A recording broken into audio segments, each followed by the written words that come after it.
بسم اللہ الرحمن الرحیم۔ السلام علیکم دوستو، آج کی ویڈیو میں ہم توہین رسالت کی سنگینی اور گستاخوں کے انجام میں سے ایک گستاخ عیسائی عالم کا انجام بیان کرنے جا رہے ہیں، لہٰذا ویڈیو کو سکپ مت کیجیے، آخر تک ویڈیو دیکھیے۔ اگر چینل پر نئے ہیں تو چینل کو سبسکرائب کر لیں تاکہ آئندہ آنے والی ویڈیو آپ تک پہنچتی رہے۔ تاریخ گواہ ہے کہ اللہ تعالیٰ نے گستاخان رسول کو ہر دور میں نشان عبرت بنایا ہے۔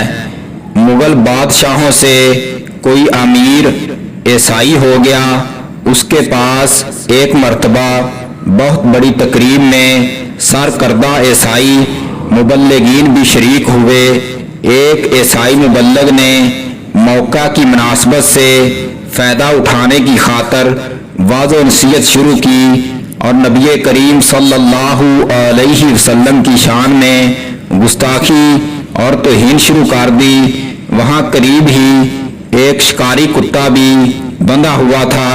کتے نے رسی تڑوا کر اس عیسائی مبلغ پر حملہ کر کے اسے شدید زخمی کر دیا۔ بہت ہی جدوجہد اور تگ و دو کے بعد لوگوں نے کتے کو اس سے علیحدہ کیا۔ مجمع میں سے کچھ لوگوں نے اس عیسائی سے کہا کہ کہیں کتے نے تیری اس گستاخی کی وجہ سے تو تجھ پر حملہ نہیں کیا؟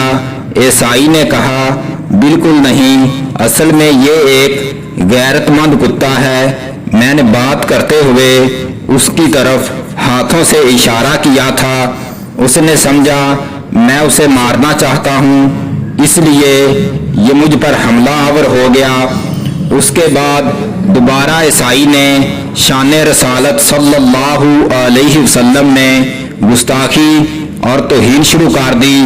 اب کی بار کتے نے رسی چڑھا کر عیسائی کی گردن دبوچ ڈالی اور اس وقت تک نہ چھوڑا جب تک وہ جہنم واصل نہ ہو گیا۔ اس واقعے کی وجہ سے 40,000 لوگ مسلمان ہو گئے۔